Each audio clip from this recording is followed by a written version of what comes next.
नमस्कार, आप देख रहे हैं टीवी9 राजस्थान। मैं हूं अम्बेश श्रीवास्तव। और देखिए, राजस्थान में विधानसभा का कार्य कल ख़त्म हो गया। अब उसके बाद सियासी बयानबाजियों का दौर जारी है। लेकिन इसी बीच आज हम बात करेंगे दो नेताओं की, एक हनुमान बेनीवाल और एक ज्योति मिर्धा। दोनों ही नागौर से आते हैं। एक नागौर के वर्तमान सांसद हैं और एक नागौर की पूर्व सांसद हैं। हनुमान बेनीवाल जो कि कभी बीजेपी से पहला चुनाव लड़े थे, लेकिन बाद में अब वो बागी हुए, उन्होंने अपनी पार्टी बनाई, लेकिन फ़िलहाल वो इंडिया गठबंधन में है। ज्योति मिर्धा जिन्होंने अपनी पहली सांसदी जो है बीजेपी से कांग्रेस से लड़ी थी, वो मौजूदा वक्त में बीजेपी के साथ हैं और फिलहाल 2 चुनाव हार चुकी हैं। प्रायोजक हैं cancer healer centre, new beginning. Jyoti Mirdha बीते कुछ दिनों से लगातार बीजेपी के मौजूदा मंत्री जो प्रदेश सरकार में हैं, गजेंद्र सिंह खेवसर, उनको लेकर गाहे बगाहे निशाना साध रही हैं। फिर चाहे वो मामला होली मिलन समारोह में जनता एक आम आदमी का खेवसर के सामने पगड़ी रखने का हो, या फिर एक लेटर वायरल होने का हो जिसमें रेवंत राम डांगा जो कि बीजेपी के ही विधायक हैं खेवसर से, उनका हो कि हाँ भाई, यहाँ पे जो अधिकारियों की नियुक्ति होती है वो हनुमान बेनीवाल के कहे अनुसार होती है। ऐसा उन्होंने एक सीएम को खत लिखा था। तो क्या हनुमान बेनीवाल घर वापसी को तैयार हैं? ज्योति मिर्धा क्या बीजेपी से मन भर गया है? क्या कुछ सियासत चल रही है? क्या कुछ प्रदेश की सड़कों पर हो रहा है या फिर राजनीतिक गलियारों में हो रहा है? समझेंगे हमारे सहयोगी ध्वज आर्य से। लेकिन उससे पहले आपको ज्योति मिर्धा का जो पूरा बयान है और वो जो एक लेटर है जो वायरल हुआ था, वो एक बार उस पर नज़र डाल लीजिए और उसके बाद फिर चर्चा शुरू करेंगे अपने सहयोगी ध्वज आर्य के साथ। वीडियो में हमारी पार्टी के एक बड़े नेता बैठे थे और एक बुजुर्ग व्यक्ति ने आकर के, शायद होली का स्नेह मिलन का कार्यक्रम होगा, मुझे नहीं पता कहाँ का कार्यक्रम, और उन्होंने आकर के अपना पोते ऐसे खोल करके सम्मान स्वरूप उनके सामने रखा। मैं नहीं कहती कि उन्होंने जबरदस्ती रखवाई, लेकिन मैं जनता को भी बताना चाहती हूँ कि जमाना बदल गया। आज आपको किसी के सामने अपनी पगड़ी, सम्मान स्वरूप आपके सर पे जो पगड़ी है उसको किसी के सामने रखने की जरूरत नहीं है। देखिए, मुख्यमंत्री से एक विधायक अपनी अगर कोई बात बंद लिफाफे में अगर उनके सामने पेश करता है तो ये बिल्कुल उसका अधिकार है करने का। जिसने उसको लीक करा है उस बारे में भी सूचना मिल चुकी है।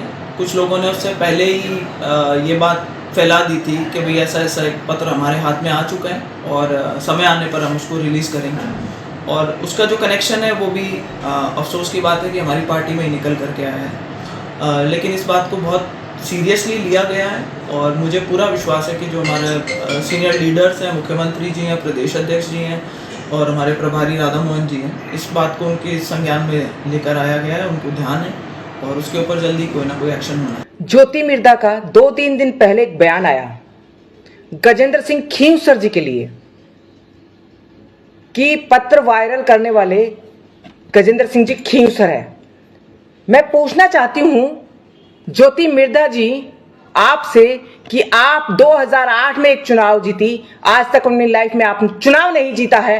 कांग्रेस में 2 बार हार गई आप, बीजेपी में 2 बार हार गई आप, हाँ, कांग्रेस का पूरा भट्टा बिठा के आप, और फिर बाद में बीजेपी, कभी आप बीजेपी कभी कांग्रेस, ये आपका परिवार यही कर रहा है कि कभी चौथी बार हुआ है, ये बार एक बार नहीं। रिछपाल मिर्धा और आप लोगों का परिवार यही कर रहा है, कभी कांग्रेस और कभी बीजेपी। आप लोग जेल जाने के डर से जो है बीजेपी में आए हैं, ये सबको पता है। और आपके जो दलाल हैं जो चारों तरफ आपके रहते हैं, जो अधिकारियों को डरा धमका सकते हैं, बीजेपी के कार्यकर्ता को नहीं डरा सकते। मैं एक बीजेपी की कार्यकर्ता हूं। पंजाब से उसके हिस्से का पूरा पंजाब, राजस्थान बार बार आपको सीटें दे रहा है 25-25। इस बार गड़बड़ हो गई थी, मैं उधर हो गया तो 11 इधर आ गई, नहीं तो यहाँ भी इस बार भी ठीक रहे। इनको मैं ले आता, इनको ले आता मैं साथ में, हम 25 ले आते। समाप्त कीजिए, आप समाप्त कीजिए प्लीज। रामगढ़ बांध और अतिक्रमण समझ मुझे जयपुर पूरा। देखिए, ज्योति मिर्धा के आरोप, उसके बाद जो एक बीजेपी की कार्यकर्ता हैं उन्होंने पलटवार किया ज्योति मिर्धा के लिए कि भाई जो आप गजेंद्र सिंह पर आरोप लगाए हैं तो आप अपना खुद का पहले इतिहास देख लीजिए। उसके बाद हनुमान बेनीवाल कि भाई मैं इधर आ गया इसलिए कांग्रेस की 11 सीटें आ गई। अगर बीजेपी में होता तो इस बार बीजेपी की हैट्रिक होती। तो क्या हनुमान बेनीवाल का वापसी का मन है? क्या ज्योति मिर्धा भी वापसी के रास्ते देख रही हैं? क्या कुछ है समझेंगे अपने सहयोगी ध्वजारी के पास। पहले तो समझेंगे कि ज्योति मिर्धा और गजेंद्र सिंह ख्यूसर की जो सियासत है वो क्या है। चलिए तो बात करते हैं अपने सहयोगी से। ध्वज जी, देखिए, निश्चित तौर पर अम्बेश, अगर बात की जाए नागौर खींवसर की राजनीति की, तो यहाँ सबसे बड़ा जो नाम आता है हनुमान बेनीवाल और मिर्धा परिवार का। इन दोनों नामों के बीच में जो है लगातार कई सालों से जो अदावत चलती हुई आ रही है वो खुलकर अब सामने देखने को मिल रही है। हालांकि इसके पीछे ज्योति मिर्धा का जो लगातार जो बयान सामने आ रहे हैं, इसकी शुरुआत हुई केसर के मनुहार कार्यक्रम की, जो कि गजेंद्र सिंह खींवसर हैं। उनके इलाके में जब केसर की मनुहार कार्यक्रम हो रहा था और इस दौरान उनके बगल में उनके बेटे धनंजय खींवसर भी बैठे हुए थे। अचानक से एक बुजुर्ग ने अपनी जो पगड़ी थी उनके सामने रख दी। हालांकि ये कहा जाता है कि इस तरीके की वहाँ परंपराएं हैं और इस तरीके से वहाँ सम्मान जताया जाता है, लेकिन इसको उल्टा लेते हुए ज्योति मिर्धा ने एक बड़ा जो है बयान जारी किया और उन्होंने कहा कि इस तरीके से जो सामंतवादी जो ये प्रथा है वो नहीं चलनी चाहिए और जो देश है, दुनिया है, वो काफ़ी आगे बढ़ चुकी है और लोग हैं वो पूरी तरीके से पढ़ाई लिखाई करके समझदार हो चुके हैं। तो इस तरीके की जो ये सामंतवादी जो परंपराएं हैं इन्हें ख़त्म करना चाहिए। उसके तुरंत बाद ही रेवंत राम डांगा का जैसे ही एक लेटर वायरल हुआ जिसमें उन्होंने ये लेटर जो लिखा मुख्यमंत्री को, ये लेटर लिखते हुए उन्होंने कहा कि उनके इलाके में ट्रांसफ़र जो है वो नहीं हो रहे हैं और ट्रांसफ़र जो होते हैं वो हनुमान बेनीवाल समर्थकों के होते हैं। यानी कि उन्होंने जो निशाना साधा सीधे सीधे गजेंद्र सिंह खींवसर के ऊपर साधा। तो इस पर भी जो है एक बार फिर से रिएक्शन करते हुए उन्होंने कहा, ज्योति मिर्धा ने जो है तुरंत पलटवार किया और कहा कि ये लेटर जो खुद है गजेंद्र सिंह खींवसर ने जो है जारी किया गया। इस पूरे मामले को लेकर गजेंद्र सिंह खींवसर का कोई रिएक्शन नहीं आया, लेकिन अचानक से उनके बेटे का ट्वीट, यानी कि जो धनंजय खींवसर है, उन्होंने एक ट्वीट किया और उसके मार्फत उन्होंने बताया, उस ट्वीट के माध्यम से उन्होंने बताया ज्योति मिर्धा को निशाने में लेते हुए कि वो बीजेपी में है इस वक्त और बीजेपी की जो परंपराएं हैं और बीजेपी का जो अनुशासन है उसका ध्यान रखें। इस तरीके की जो बात उन्होंने कही और उसके साथ साथ में बीजेपी कार्यकर्ता का एक बयान सामने आया जिसमें उन्होंने कहा कि 2008 के बाद वो कभी जीती नहीं है और जो मिर्धा परिवार की जो पूरी तौर पर जो उन्होंने एक बड़ा आरोप लगाया कि ये कांग्रेस और बीजेपी में रहते हुए केवल जो है गिरफ्तारी से बचने के लिए इस तरीके के जो काम करते हैं। तो ऐसे आरोप लगाना, पहले वो अपने परिवार को रखें और ज्योति मिर्धा की राजनीति है वो किस तरीके की है वो सब जानते हैं। यानी कि ज्योति मिर्धा का जो कनेक्शन है इसके बारे में कहा जाता है कि वो जो है प्रधानमंत्री के काफ़ी करीब हैं और प्रधानमंत्री जब भी यहाँ जयपुर आए जब चुनाव से पहले, तो उन्होंने ज्योति मिर्धा को जो है पूरी तरीके से तरजीह दी और जो है उन्होंने अपने बगल में खड़ा किया और उनका सम्मान किया। यानी कि ये मैसेज प्रधानमंत्री ने दिया कि ज्योति मिर्धा कितने उनके करीब हैं। यानी कि इन संबंधों की वजह से ज्योति मिर्धा ने कभी भी जो है और बड़े नेता हैं, यानी कि बात की जाए मदन राठौड़ की या फिर जो मुख्यमंत्री हैं भजनलाल शर्मा, उनसे उनकी मुलाकातें बहुत कम हो गई। आप होली मिलन समारोह की बात करते हैं जो पूरी तरीके से मुख्यमंत्री ने आयोजित किया था, उसमें कहीं भी उनकी मौजूदगी नहीं रही और लगातार वहाँ बैठे बैठे हनुमान बेनीवाल पर वो निशाना साध रही है। इस पर हनुमान बेनीवाल ने पलटवार भी किया और उन्होंने साफ तौर पर कह दिया, जब संसद में वो बोल रहे थे कि अगर वो बीजेपी में होते तो 25 की 25 सीटें आ गई। यानी कि हनुमान बेनीवाल का जो बोलने का अंदाज है वो बिल्कुल जो है साफ बोलते हैं और इस तरीके से उन्होंने जो है भरी संसद में कह दिया कि इसके जिम्मेदार जो है सीधे सीधे जो है ज्योति मिर्धा। इशारों में उन्होंने जब बात की तो संसद में उनकी बात को कहीं भी नहीं टोका गया और खुद ओम बिरला जो स्पीकर हैं और उसके साथ साथ में जो नितिन गडकरी हैं भी इनका सपोर्ट किया। यानी कि कहीं ना कहीं ये माना जा रहा है कि ज्योति मिर्धा जिस तरीके से जो नागौर की राजनीति में अब एक्टिव हो रही हैं, लेकिन उन्हें सफलता नहीं मिल रही क्योंकि उनके सामने जो दीवार खड़ी है, द वॉल खड़ी हुई है, वो है हनुमान बेनीवाल। हनुमान बेनीवाल जो है पूरी तरीके से अब कोई भी मौका नहीं छोड़ना चाहते ज्योति मिर्धा पर निशाना साधने का।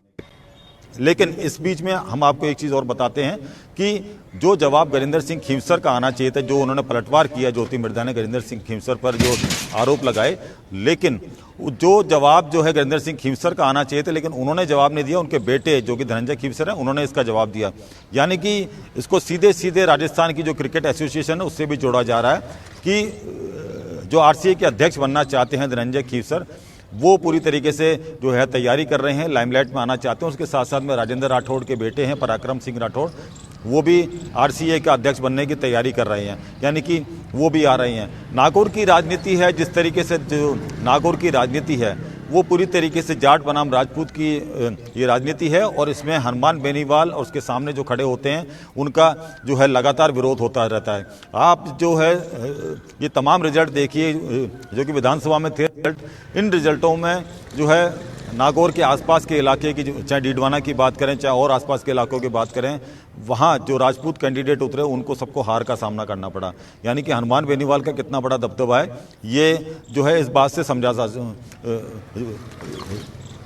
जी जी जी बिल्कुल। लेकिन चलिए मैं यहाँ पे क्योंकि दोनों बड़े नेता हैं, लेकिन मैं शुरुआत यहाँ पे ज्योति मिर्धा से इस बात पे करूँगा कि क्या ज्योति मिर्धा कांग्रेस में वापसी के रास्ते तलाश रही हैं, क्योंकि जो चीज़ें कहें जाए कि जो है शख्सियत, जो हैसियत उनकी कांग्रेस में थी वो बीजेपी में उनकी नहीं बन पा रही है, क्योंकि वो बीजेपी में गई, 2 चुनाव हार गई, और उनके साथ साथ कई बड़े नेता गए, चाहे विधानसभा चुनाव हो, और मेरे ख्याल से विधानसभा चुनाव से पहले जब वो गई थी, सबसे पहला इंटरव्यू आप ही ने किया था, और उन्होंने अशोक गहलोत पर खूब तीखे प्रहार भी किए थे। तो क्या वो वापसी के रास्ते देख रही हैं कांग्रेस में, और क्या कांग्रेस उनको लेने में कोई दिलचस्पी दिखाएगी? देखिए, जहाँ तक मुझे समझ में आ रहा है कि ज्योति मिर्धा अभी स्थापित नहीं हो पा रही हैं बीजेपी में। जो तमाम जो कार्यकर्ता हैं और तमाम बड़े नेता हैं वो स्वीकार नहीं कर पा रहे हैं, और आमतौर पर ऐसी पार्टियों में होता है कि जब अचानक से पैराशूट उम्मीदवार आता है तो उसको स्वीकार नहीं किया जा सकता, इतनी जल्दी स्वीकार नहीं करते, क्योंकि और जो कार्यकर्ता हैं और जो तमाम जो नेता हैं वो सालों से मेहनत करते हैं और उम्मीद जताते हैं टिकट मिलेगा और वो चुनाव लड़ेंगे और अपनी पार्टी के साथ में मिलकर काम करेंगे। लेकिन अचानक से जब कोई पैराशूट उम्मीदवार आता है तो उसके जो तमाम जो विरोधी हैं वो खड़े हो जाते हैं, और उसके बाद में उनका विरोध जो है अंदर खाने शुरू हो जाता है। यही कुछ जो है ऐसा ही कुछ जो है सीधे तौर पर ज्योति मिर्धा के साथ हो रहा है, और ज्योति मिर्धा के जो तमाम विरोधी हैं उसके साथ साथ में खुद हनुमान बेनीवाल उनके विरोधी हैं। हालांकि उनका तो जो है सालों पुराना उनका जो है एक बड़ी अदावत है उन दोनों परिवारों की, पारिवारिक लड़ाई है, वो जो पारिवारिक सियासी लड़ाई किसी से जो है छुपी नहीं है। लेकिन इस बीच में जिस तरीके जी वही मैंने कहा, पारिवारिक सियासी लड़ाई चल रही है दोनों के बीच। हाँ, देखिए, निश्चित तौर पर जो आप कह रहे हैं बिल्कुल सही बात है और सालों से चली आ रही है, और उसके साथ साथ में ज्योति मिर्धा का जो परफॉर्मेंस है वो अभी तक जो है 2008 के बाद में देखा नहीं जा सकता। अच्छा परफॉर्मेंस उन्होंने किया हो, लेकिन अब जो खुलकर जो वो बात कर रहे हैं, ये बात वो खुद जो है मुख्यमंत्री को भी कह सकती थी, और उनको भी जो है जो अपनी बात वो कह सकती थी। और गजेंद्र सिंह अगर खींवसर के साथ में अगर कोई अदावत है, उनकी अगर कोई बात है तो उनको भी कह सकती थी। लेकिन मैं जैसे पहला कहता आ रहा हूँ कि ये लड़ाई है जाट बनाम राजपूत की लड़ाई है, और जाट बनाम राजपूत का मुद्दा है ये नागौर इलाका है, डीडवाना इलाका है, यहाँ सबसे ज़्यादा जो है इसको माना जाता है, और इसका जो फर्क है वो राजनीति में भी जो है साफ तौर पर दिखाई देता है। लेकिन अब गजेंद्र सिंह खींवसर ट्रांसफर की बात की जाए तो रेवंत राम डांगा का जो लेटर है वो साफ तौर पर एक बड़ी जो पीड़ा है उनकी वो साफ तौर पर दिखाई दे रही है। इस लेटर में उन्होंने साफ लिखा है कि जहाँ उनके जो परिवार के लोग हैं, जहाँ उनके लोग हैं जो कार्यकर्ता हैं पार्टी के, उनके ट्रांसफ़र नहीं हो रहे हैं, लेकिन हनुमान बेनीवाल के जितने भी समर्थक हैं उनके ट्रांसफ़र तुरंत किए जा रहे हैं। ये एक बड़ी बात कही है, और एक बड़ा सवालिया निशान भी ट्रांसफ़र पॉलिसी को लेकर उन्होंने खड़े किए अपनी सरकार के खिलाफ है, और उन्होंने जो है गजेंद्र सिंह खींवसर पर निशाना साधा है। तो इसका जवाब हालांकि उन्होंने नहीं दिया, बेटे के मार्फत उन्होंने जवाब दिलाया, लेकिन फिर भी उन्होंने टारगेट जो है सीधा उन्होंने ज्योति मिर्धा को किया है। अब हनुमान जो लड़ाई है ये काफी लंबी चली आ रही है, लेकिन इस लड़ाई के नुकसान भी होंगे बीजेपी में, क्योंकि जिस तरीके से अब ज्योति मिर्धा विरोध कर रही है, जिस तरीके, क्योंकि अब आने वाले समय में कोई चुनाव नहीं है, और चुनाव में लगभग 3-3.5 साल का समय है, और इस बीच में ज्योति मिर्धा क्या करेंगे? उन्हें कोई बड़ा पद भी नहीं दिया गया है, और अब आगे कोई चुनाव भी नहीं है, तो अब उन्हें क्या मिलेगा? ये सबसे बड़ी बात है, और शायद ज्योति मिर्धा आप पछता भी रही होंगी कि वो बीजेपी में क्यों आई, और इस तरीके से उनका जो परफॉर्मेंस है वो कहीं देखने को नहीं मिला। लेकिन जिस तरीके से महिला कार्यकर्ता ने जो ये अपना बयान जारी करते हुए कहा, तो उन्होंने कहा कि मिर्धा परिवार गिरफ्तारी से बचने के लिए जो है बीजेपी में शामिल हुआ है, और ये उनका रिवाज रहा है हमेशा से अपने परिवार को सेव करना, और उसके साथ साथ में गिरफ्तारी से बचने के लिए वो किसी भी पार्टी का दामन थाम लेते हैं। ये एक बड़ा आरोप उन्होंने लगाया है, और इसी को लेकर लेकिन अब जो अदावत है, इस अदावत को मुख्यमंत्री भजनलाल शर्मा को खत्म करना चाहिए, उन्हें आगे आना चाहिए, और जो भाजपा के जो प्रदेशाध्यक्ष है मदन राठौड़, उन्हें भी आगे आना चाहिए, क्योंकि ये बात अब ऊपर तक चली गई है, ऊपर तक जो आला कमान तक ये बात पहुंची है, इनका बयान भी ऊपर तक पहुंचा है, लेकिन अभी तक कोई एक्शन नहीं हुआ है जी। तो ये एक बड़ी बात है कि अभी तक कोई एक्शन नहीं हुआ। हालांकि बीजेपी पार्टी तुरंत एक्शन लेती है। जो एक्शन वो पहले किरोड़ी लाल मीणा को नोटिस देकर जो है तुरंत ही उन्होंने जो है नोटिस जारी किया और अनुशासनहीनता का जो नोटिस जारी किया। हालांकि ज्योति मिर्धा के मामले में अभी तक कोई लेटर जारी नहीं हुआ है और कार्रवाई की जो बात है वो एक तरह से इशारा कर चुके हैं धनंजय खींवसर की जो बीजेपी की पार्टी है वो संगठन इतना बड़ा है कि वो अनुशासन के लिए जाना जाता है। तो ध्वज, मेरी आवाज आ रही है आपको? ये इशारा किया है कि इनके खिलाफ कार्रवाई क्यों नहीं की जा रही। बिल्कुल आवाज आ रही है आपकी जी। तो मैं ये पूछ रहा था कि हनुमान बेनीवाल, देखिए ये तो बात हो गई ज्योति मिर्धा की। अब अगर हनुमान बेनीवाल की बात करें तो हनुमान बेनीवाल, क्योंकि उन्होंने अपनी राजनीति की शुरुआत बीजेपी से ही करी थी, बीजेपी से वो विधायक बने, उसके बाद उन्होंने खुद की पार्टी बना ली। पार्टी बनाने के बाद फिर वो एक बार फिर बीजेपी के साथ आए, फिर वो कांग्रेस के साथ आए। अब उनकी जो राइवलरी राजस्थान में मानी जाती है पूर्व सीएम वसुंधरा राजे से। मौजूदा वक्त में अगर देखा जाए तो वसुंधरा राजे का चाहे सरकार हो चाहे संगठन हो वो हस्तक्षेप नहीं है। तो क्या हनुमान बेनीवाल अब बीजेपी की तरफ आना चाहते हैं और क्या बीजेपी उनको लेने में मतलब कोई दिलचस्पी दिखा रही है? पहली बात। और इसी में ये भी सवाल जुड़ जाता है कि भाई जब बीजेपी के पास अगर देखा जाए तो जब वो खींवसर की सीट हरा दी उन्होंने बीजेपी ने, तो क्या अब कोई दिलचस्पी उनको है हनुमान बेनीवाल में या अपना कोई दूसरा विचार कर रहे हैं?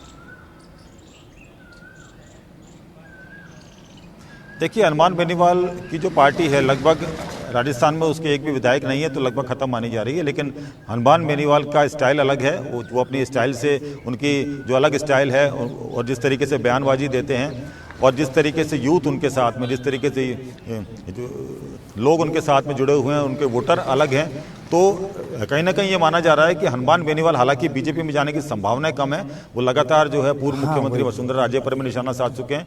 उसके साथ साथ में अशोक गहलोत को भी जो है नहीं छोड़ते कभी भी वो अपने बयानों में। तो इस तरीके से उनकी स्टाइल है, ये उनकी पॉलिटिक्स की स्टाइल है। लेकिन वो काम कराना भी जानते हैं, वो किसी भी सरकार में काम कराना भी जानते हैं। वो अकेले खड़े हैं राजस्थान से, आरएलपी के जो सांसद हैं, और वो जिस तरीके से वो बोलते हैं तो लोग उन्हें सुनते हैं।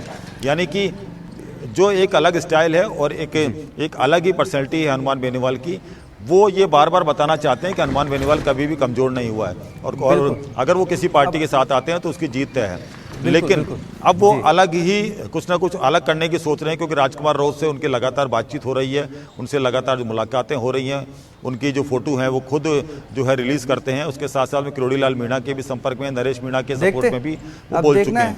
यानी कि जो उनकी स्टाइल है वो अलग। जी वही है ना कि राजस्थान का सियासी ऊँट किस करवट बैठेगा, नागौर में कब किधर पलटी हो जाए वो देखने वाला बहुत दिलचस्प होगा। क्योंकि देखिए, जो कांग्रेस में थे वो बीजेपी में है, जो बीजेपी में थे वो कांग्रेस में है, जिन्होंने अपनी पार्टी बनाई वो बीजेपी के साथ भी हो लिए, कांग्रेस के साथ भी हो लिए। बहुत सारी नागौर की सियासत में बहुत सारी उठापटक चलती रहती है। तो अब आने वाले भविष्य में क्या कुछ होगा ये देखना बहुत दिलचस्प होगा। क्या हनुमान बेनीवाल घर वापसी करेंगे? ज्योति मिर्धा क्या अब बीजेपी में एक तरीके से कहा जाए कि वो पक चुकी हैं, उनकी सुनवाई नहीं हो रही है, उन्हें अगले 1.5-2 सालों में कुछ मिला नहीं है? तो क्या कुछ होना है देखना बहुत दिलचस्प होगा। बहुत बहुत शुक्रिया ध्वज जुड़ने के लिए और जानकारी देने के लिए। तो बने रहिए TV9 राजस्थान के साथ और देखते रहिए कि क्या कुछ होने वाला है सियासी उठापटक राजस्थान में। तो बहुत बहुत शुक्रिया, धन्यवाद। प्रायोजक हैं cancer healer centre, a new beginning.